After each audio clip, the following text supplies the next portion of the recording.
Josemaría Escrivá is known as the saint of ordinary life. It was Escrivá who founded Opus Dei, meaning the work of God, on the principle that people can find God right in the middle of their everyday lives. Yo no he fundado el Opus Dei. El Opus Dei lo ha hecho, es cosa del Señor. Yo no he sido más que estorbo. ¿Está claro? Josemaría had a powerful vision that deep spirituality could infuse every aspect of people's lives, and they could love and serve God in their everyday work, with their families and in their friendships. Tú y yo debemos ser rebeldes de los otros, de los que dan soluciones. Soluciones de justicia y soluciones de caridad. Soluciones de cristiano. He was a priest who spent his life teaching ordinary people that living for God is not just for priests and nuns. Sed santos como es santo mi Padre Celestial. Y eso no lo dice solo a los que llevamos estas cosas, ¿eh? Dice a todos, a todos. People of every nation, race, and social condition could live the Christian calling in a new way by striving to be holy in the ordinary circumstances of their lives. A los casados, a los casadas, a los solteros, a los obreros, a los intelectuales, a los campesinos, a todos.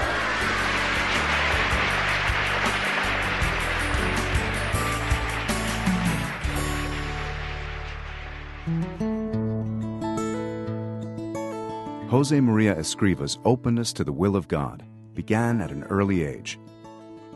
Born into a devoutly Catholic family, Josemaría would recite all his life the prayers his mother taught him. He suffered many hardships as a child. His 3 younger sisters died. His father's business collapsed, and the family had to move to another city where they struggled to get by. When he was 15, he began to sense that God had a special mission for him. He had dreamed of being an architect, but instead became a priest to be ready for whatever God was asking, praying fervently, "Lord, let me see what you want." During a retreat in Madrid, God showed him what he wanted. It was Opus Dei, a part of the Catholic Church that spreads the remarkable message that a person can find holiness in ordinary life. Father Josemaría would dedicate his whole life to developing Opus Dei. Whenever he was asked about what happened that day, he would simply respond, "I saw Opus Dei." But I think it's clear that from that very moment, he understood that ordinary Christians were called to holiness in their work and in the middle of the world, and that he was called to start an organization that would spread that message. The circumstances could not have been more challenging. Escrivá was a poor, unknown priest, no financial resources, helpers, or patrons. 1930s Spain was boiling with anti-clericalism. Priests were under attack. Churches and convents were burned. Nevertheless, relying on the power of prayer, he set out on a search for people who could understand his message and dedicate their lives to spreading it. Surrounded by political turmoil, which was often violent, Escrivá refused to take sides and taught his followers to understand pluralism and to love and respect freedom. Growth was slow. After 8 years, less than 20 people had joined Opus Dei. Then, war broke out.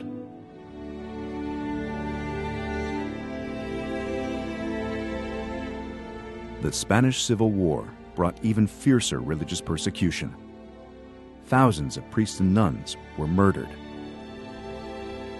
Father Josemaría was forced to abandon his clerical dress and to go into hiding in Madrid, moving from place to place to avoid capture and death. For a while, he hid in an insane asylum, pretending to be mentally ill. Later, he and a few members of Opus Dei found refuge in the consulate of Honduras, where they lived in a single room. During this time, he still ministered to many people, at times risking his life to do so. This was a time of great danger for all priests, but Father Josemaría felt he could not simply sit out the war in hiding, unable to carry out his priestly activities or work at the development of Opus Dei. So he decided to try to escape to the nationalist zone where religious activities were permitted. In the fall of 1937, Escrivá traveled incognito to Barcelona, and from there joined a group of smugglers for a series of dangerous night marches through the Pyrenees Mountains into Andorra.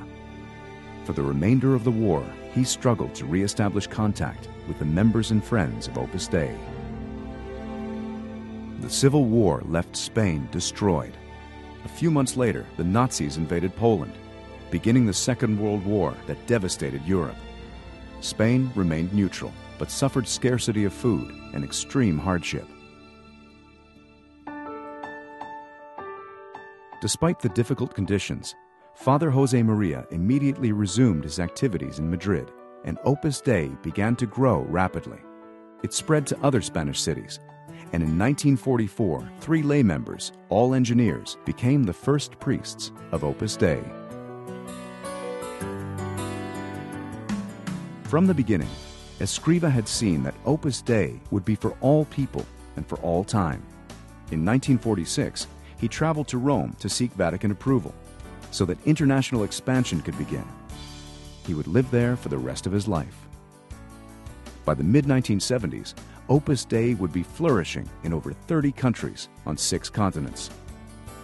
Father Josemaría wanted to personally teach members from all the new countries, so he oversaw the building of a large complex in Rome where young members could gather and study Christian doctrine and then return to their countries to spread it, along with the message of Opus Dei.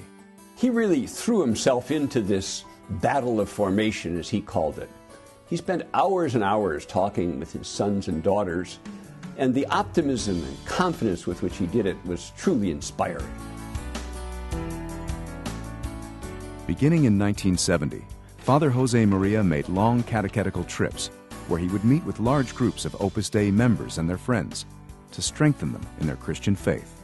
Es la santificación del trabajo, es decir, a cada cristiano, cualquiera que sea su oficio, que allí donde está puede y debe ser un buen hijo de Dios. On June 26, 1975, he died suddenly of a heart attack and was buried in the Church of Our Lady of Peace in the central headquarters of Opus Dei in Rome. Immediately, people around the world began to pray to him for all their needs. On October 6, 2002, before an enormous crowd in St. Peter's Square, Pope John Paul II declared him to be a saint, referring to him as the saint of ordinary life.